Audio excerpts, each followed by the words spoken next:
ശിവമേ ജയരാജേ, നമ്മുടെ അയലിൻ്റെ അടുത്ത് നാറി ഫുഡ് ഇൻസ്പെക്ടർ വന്നതിൻ്റെ വീഡിയോ ഉണ്ടല്ലോ, എല്ലാ ഗ്രൂപ്പിലും നോക്കിയോ, ഷെയർ ചെയ്തൊക്കെ നോക്കി അല്ല അതൂരി അവനെ നമുക്ക് പക്കാടയിൽ പനാവറൊക്കെ കൊന്നാലടാ.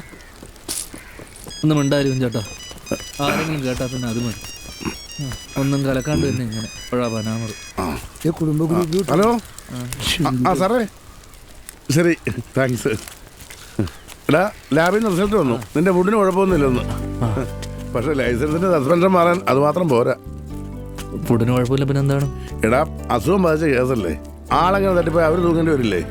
സാറ് പറയുന്നത് ആ പെങ്കച്ച് ചെന്ന് പരാതിയില്ലെന്ന് എഴുതി കൊടുത്താ നിന്റെ ലൈസൻസ് കൊടുത്തേക്കാന്ന്. സമാനായി അതിനവര് വരുമോ? വരുത്തണം. ഒരു തെരേസ പുതുപ്പറമ്പിൽ വീട്, കുമ്പളം പടിഞ്ഞാറ്.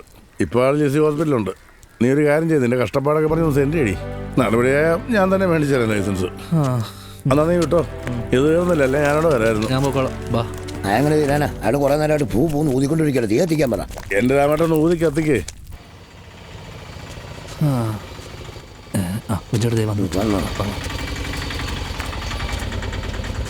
അയ്യോ കൊച്ചു നല്ല ആവശ്യത്തിലാണല്ലോ. വയറ് നന്നായിട്ട് ഇളകി പോയിട്ടുണ്ട് കേട്ടോ, മൊത്തത്തിൽ വാട്ടം കണ്ട. അയ്യോ അമ്മച്ചീനെ എടുത്തുകൊണ്ട് പോകേണ്ടി വരും. ഒന്നും മിണ്ടാതിരിക്കും.